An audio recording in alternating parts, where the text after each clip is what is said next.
బాల్కసుమన్. కృతజ్ఞతలు అధ్యక్ష, నాకు అవకాశం ఇచ్చినందుకు. ముందుగా తెలంగాణ రాష్ట్ర 2వ శాసనసభలో మొట్టమొదటిసారిగా మాట్లాడుతున్నందుకు నేను ఇంత దూరం రావడానికి దోహదపడ్డటువంటి డాక్టర్ బాబాసాహెబ్ అంబేద్కర్ గారికి, అదేవిధంగా మా నాయకుడు, మా మార్గనిర్దేశకుడు, గౌరవ ముఖ్యమంత్రి శ్రీ కల్వకుంట్ల చంద్రశేఖరరావు గారికి హృదయపూర్వకంగా నేను కృతజ్ఞతలు తెలియజేస్తా ఉన్నాను అధ్యక్ష.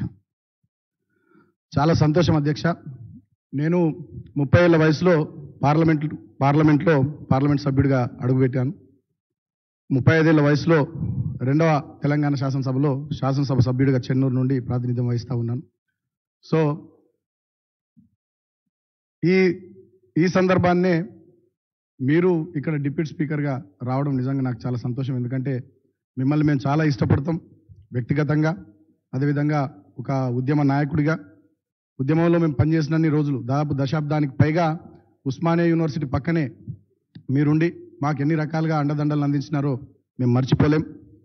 కేసుల పాలైనప్పుడు కానీ, జైళ్లలో ఉన్నప్పుడు కానీ అనేక సందర్భాల్లో విద్యార్థి విభాగం రాష్ట్ర అధ్యక్షుడిగా నేను, టీఆర్ఎస్ పార్టీ విద్యార్థి విభాగం ఉస్మానియా యూనివర్సిటీ అధ్యక్షుడిగా ఉన్న సందర్భాల్లో ఏ కార్యక్రమం ఉన్నా కూడా నేనున్నా అంటూ మీరు మాకు పూర్తి స్థాయిలో వెన్నుదన్నుగా ఉంటూ మమ్మల్ని ముందుకు ప్రోత్సహించినారు.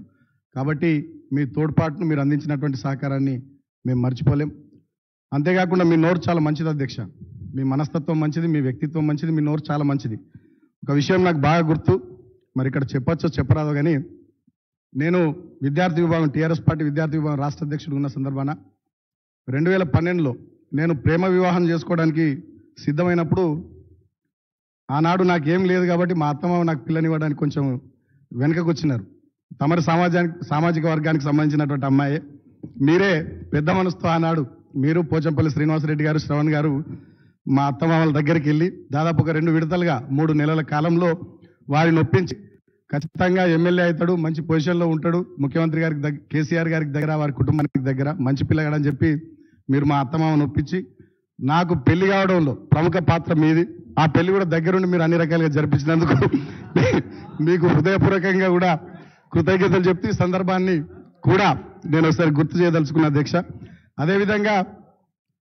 అదేవిధంగా మీరు ఎన్నిసార్లు ఎన్నో సందర్భాల్లో ఉద్యమాల్లో మేము రైలు రోకో చేసిన సందర్భాల్లో కానీ, రాస్తా రోకోలు చేసినటువంటి సందర్భాన కానీ, దీక్షలు చేసినటువంటి సందర్భంలో కానీ మా మీద 100లకు పైగా కేసులు, ఇక్కడ కిషోర్ గారు ఉన్నారు సోదరులు, కిషోర్ గారి మీద, నా మీద, పిడమర్తి రవి గారి మీద, చాలా మంది ఉద్యమకారుల మీద కేసులైనటువంటి సందర్భాల్లో కూడా పోలీసుల నిర్బంధం ఎక్కువైనప్పుడు కూడా మేము ఎక్కడ దాక్కోవాలో తెలియనటువంటి పరిస్థితుల్లో హైదరాబాద్లో చాలా చోట్ల మమ్మల్ని 10 రోజుల పాటు, 20 రోజుల పాటు మమ్మల్ని భద్రంగా ఉంచి అన్ని రకాలుగా సహకరించినటువంటి విషయాలను కూడా ఈ సందర్భంగా గుర్తు చేసుకోవాల్సినటువంటి అవసరం ఉంది.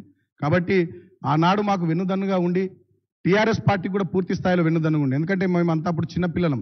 2003లో హైదరాబాద్కి వచ్చినటువంటి కొత్తలో హైదరాబాద్లో టీఆర్ఎస్ పార్టీ నాయకులు అంటే మాకు తెలిసిన 2 పేర్లు, ఒకటి పద్మారావు గారు, రెండవది నాయన నరసింహారెడ్డి గారు. సో మొదటి నుంచి ఏ పార్టీ కార్యక్రమం అయినా, ఎక్కడ బహిరంగ సభ జరిగినా మా యూనివర్సిటీ విద్యార్థులకు కానీ, మా అందరికి కూడా వెహికల్స్ అరేంజ్ చేయడంలో కానీ, భోజనాలు అరేంజ్ చేయడంలో కానీ, ఏ కార్యక్రమమైనా మాకు అండగా ఉండడంలో మీది ప్రముఖమైనటువంటి పాత్ర. కాబట్టి ఇవాళ మేము ఈ శాసనసభలో ఎమ్మెల్యేలుగా ఉన్నటువంటి సందర్భాన మీరు డిప్యూటీ స్పీకర్ కావడం నిజంగా మా అందరికీ చాలా సంతోషం. డెఫినెట్గా పూర్తి స్థాయిలో మాకు విశ్వాసం ఉంది అధ్యక్ష. ఎందుకంటే మీరు ఒక కార్పొరేటర్గా, శాసనసభ్యులుగా, టీఆర్ఎస్ పార్టీ జంట నగరాల అధ్యక్షులుగా, టీఆర్ఎస్ పార్టీ నాయకులుగా, రాష్ట్ర మంత్రివర్యులుగా ఎక్సైజ్ శాఖను కానీ, స్పోర్ట్స్ శాఖను కానీ చాలా సమర్థవంతంగా మీరు నిర్వహించినటువంటి తీరు నిజంగా అభినందనీయం. కాబట్టి ఖచ్చితంగా ఈ స్థానంలో కూడా మీరు మంచిగా రాణిస్తారు, అందరికీ మంచి అవకాశాలు ఇస్తారు, ముఖ్యంగా మాలాంటి యువకులకు ఎక్కువ అవకాశాలు ఇస్తారనేటటువంటి విశ్వాసం కూడా సభలో మాట్లాడడానికి మాకు ఆ నమ్మకం కూడా ఉంది అధ్యక్ష. కాబట్టి మీ నాయకత్వంలో సభ సమర్థవంతంగా సభా కార్యక్రమాలు ముందుకు సాగుతాయనేటటువంటి నమ్మకం మాకుంది. నేను మీ నుండి డెఫినెట్గా చాలా నేర్చుకున్న అధ్యక్ష. నేను ఎప్పుడు మిమ్మల్ని చూసి అనుకుంటుంటా, 2 అనుకుంటా. ఒకటి, మీ లెక్క ఎప్పుడు ఉత్సాహంగా ఉండాలి, యాక్టివ్గా ఉండాలని ఒకటి అనుకుంటా. రెండోది, రాజకీయాల్లో మీలాగా అజాత శత్రువులాగా బతకాలని అనుకుంటా అధ్యక్ష. అన్ని పార్టీల వాళ్ళు మిమ్మల్ని అభిమానిస్తారు, పార్టీలకు అతీతంగా మిమ్మల్ని ఇష్టపడతారు. మేము కూడా ఆ రకంగా తయారు కావాలని చెప్పి అనుకుంటాం. మాలాంటి యువకులకు చాలా మందికి మీరు స్ఫూర్తి అధ్యక్ష.